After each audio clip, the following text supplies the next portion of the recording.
Kita beralih ke informasi lainnya. Pemirsa, Polda Metro Jaya menghentikan sementara pemeriksaan terhadap tersangka Richard Lee dalam kasus dugaan pelanggaran perlindungan konsumen. Pemeriksaan dihentikan Kamis dini hari setelah Richard Lee dilaporkan merasa kondisi kesehatannya menurun.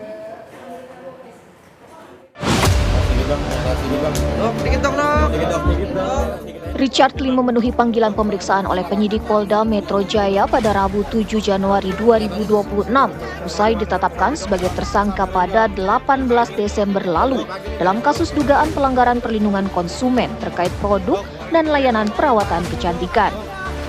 Pada Kamis dini hari tadi, penyidik Polda Metro Jaya menghentikan sementara pemeriksaan terhadap tersangka Richard Lee setelah dirinya dilaporkan merasa kondisi kesehatannya menurun.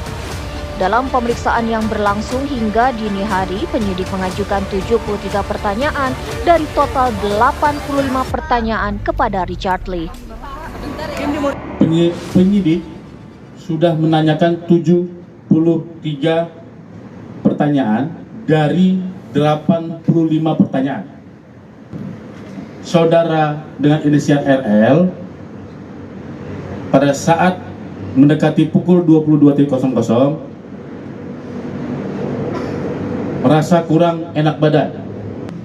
Penyidik memutuskan bahwa pemeriksaan dihentikan saat ini di pertanyaan 73 tadi, dan nanti akan dijadwalkan kembali untuk melanjutkan pertanyaan sampai ke pertanyaan 85 yang akan dijadwalkan minggu depan.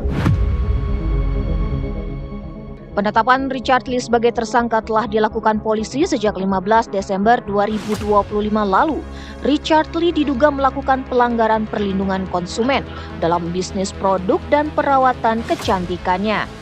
Pemeriksaan yang dilakukan terhadap praktisi kecantikan sekaligus konten kreator Richard Lee ini merupakan buntut dari laporan yang dilayangkan oleh sosok Samira Farahnas yang dikenal sebagai dokter detektif alias Doktif. Dalam laporannya, dokter detektif menyertakan sejumlah barang bukti berupa 3 produk. 3 produk yang dijadikan barang bukti adalah White Tomato, DNA Salmon, Miss V Stem Cell by Athena Group. Untuk yang perlindungan konsumen dan undang-undang kesehatan, ini salah satunya kan White Tomato, DNA Salmon, Stem Cell. Berarti produk-produk aja ya, bukan treatment di klinik gitu bukan? Enggak, itu berbeda. Okay. Tapi kita akan bongkar nanti kalau misalnya dia terus melawan Doktif di SIP ini. Ya, bahwa dia memang ya untuk klien-kliennya, untuk kliniknya dia, korban kliniknya dia yang pernah injeksi mini stem cell itu penipuan ya guys. Ya, jadi buat kalian hati-hati yang pernah melakukan treatment di klinik tersebut. Ya, yang dikatakan mini stem cell kalian membayar 15 juta, 45 juta itu adalah sekretum. Kasus dugaan pelanggaran perlindungan konsumen menjadi perhatian publik usai Samira Farahnas alias dokter detektif melontarkan tudingan serius terhadap bisnis kecantikan milik Richard Lee, yaitu tudingan memasarkan produk kosmetik dan prosedur perawatan kecantikan yang diduga tidak sesuai regulasi standar keamanan konsumen yang berlaku. Penyidik hingga kini belum melakukan penahanan terhadap Richard Lee, sementara pemeriksaan lanjutan dijadwalkan digelar pada pekan depan. Dari Jakarta, Haikal Vandea, Faisal Rinaldi, Dudi Ardiansyah, TV One mengabarkan.